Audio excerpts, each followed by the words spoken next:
आलो मकर खाली जहर कवि घरे आजी आचार भोजी बाड़ी बैगण कखारू कवि कवि परसिले कवि आचार मकर कहे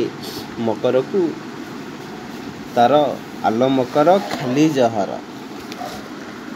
देखु आम एना वर्तमान गोटे कविता हास्य व्यंग्यात्मक कविता श्रीमान शरद चंद्र द्वारा लिखित पुस्तक द्वारा आम देखिपर।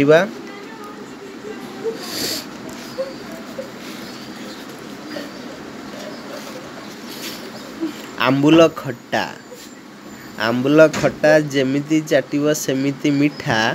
कंबल नियो कि तंडुल नियो छता जोता जहा नौच नियो भोट खंडक आमुको दियो आरे जनता खोली देलु एठी नोट अखा भोट खंडक 1000 टंका। देन तापर आमे नागिज भूत देखिबा। ओडिया कहे मो कपाल फटा सरकार कहे एकी कथा आंटा देखा पेट आहार को 5टा टंका काबा खोली देलु आसरे आस खा हाथ चाटी डालमा भात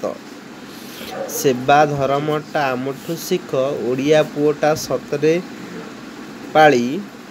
गजा फिटेकी कहूची आजी देखरे देख नेता कुआड़े नागिछि भूत ए कि जुग हैला ए मालो कि जुग हैला मालो झुओ पिलांकर मोबाइल खोला कल उपरे कल पुओ पिला सब माँ क्षीर छाड़ी ढोकिले विदेशी माल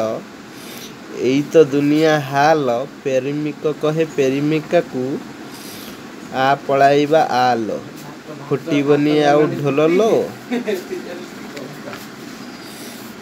सावित्री व्रत सतिया पड़ी होई अचेत सावित्री जाइछि बुली आगे सत्यवान काठ काटुले एबे फुंकिलेनी चुली कन्या घर को बनिया आसे बर पिता कहे कन्या पिता को समुदी कौन दब कहूना समुदी तम पुओ दर केते ऊपर को जीव बर होई जाए मुलई कन्या घर को बनिया आसे करी जाए सब धुली आजिका ए बाहा टोका माँ को कहूची माउसी बोली ससुर को कहे बोपा बुढ़ा रसिक कला करे बसी पाचिला केस 3 कोड़ी पूरा हेला सपन देखुची घर करने को धरी गोटे माई पिला इलु इलु जुग बोपा को एबे आउ खोजिबा को पड़े नहीं बहु पुओ बहु खोजिलानी जन्म हाउ हाउ रागिले फोपाड़ी दिए पपी बोतलटा को चुमा परे चुमा दिए मोबाइल टाक इलु इलु कही भोक शोष भूली जाए निद लागे नहीं बोपा कहे एईटा को नागिछ कि भूत एईटा कहा पिला गुणिया डाक नहले बुड़ी जीव मो इज्जत घरे थिला एक बुढ़ी धाई आसला कहला एईटा तोरी पिला एथिरे संदेह नहीं आरे मोर गुडू